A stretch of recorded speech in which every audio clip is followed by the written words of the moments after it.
Olá, Deus abençoe teu dia. Pastor Márcio falando, passando para deixar uma palavra de Deus para o teu coração nesse dia.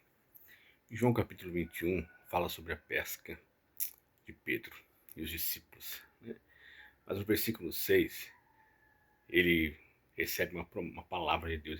Jesus disse a ele: vá e lance a rede do outro lado, do lado direito. Sabe o que eu vejo? Eu entendo que João havia pescado a noite toda. Não conseguiu pescar nada.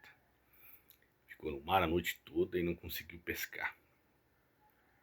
E para um pescador que sabe pescar, para um pescador que vive da pesca, passar a noite toda pescando, a noite toda lançando a rede, e chegar de manhã cedo, não pegar nada é frustrante.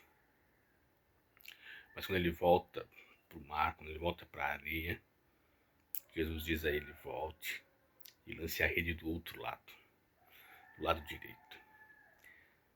E a Bíblia diz que ele vai e faz. Ele diz: Senhor, não pescamos nada a noite toda, mas por causa da tua palavra nós voltaremos. E a Bíblia diz que ele vai e volta pescar, e ele pesca tanto peixe de maneira que o seu barco quase vai a pique, ou seja, quase quebra. Sabe o que eu vejo nesse texto, trazendo para nós nesse momento?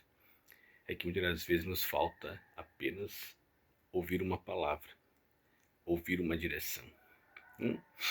Às vezes você está indo na força do braço, na força do teu conhecimento, na tua capacidade, esquecendo que Deus é aquele que direciona, esquecendo que Deus é aquele que dá a palavra certa para você.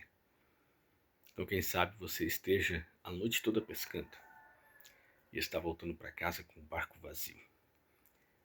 Jesus está dando uma direção para você.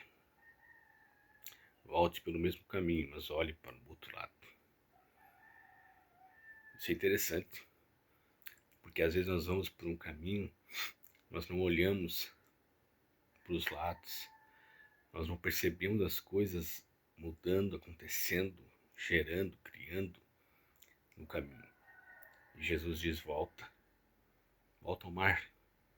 E para voltar ao mar, Pedro teve que pegar o mesmo barco, os mesmos companheiros de pesca, o mesmo caminho, mas teve que lançar a rede para o outro lado. Então entenda isso. Às vezes precisa de uma direção. Às vezes precisa mudar a direção que você está. Se as coisas não estão dando certo, se as coisas estão difíceis, mude de direção. Ah, mas eu vou mudar para qual direção? Mude para a direção que Deus está te ordenando. Se Pedro mudasse de direção e voltasse para o mesmo caminho, para a mesma direção, não teria tido êxito. Mas ele foi pelo mesmo caminho, mas mudou a direção. Ele mudou o ponto onde ele colocava, onde ele jogava a rede. Ele não jogou mais para o lado esquerdo, jogou para o lado direito, como Jesus havia dito. Então nesse dia, volte pelo mesmo caminho, mas mude a sua posição, mude a sua direção. Ouça a voz de Deus te dando direcionamento para onde você irá e o que você irá fazer. Pense nesse dia. Grande abraço. Deus te abençoe.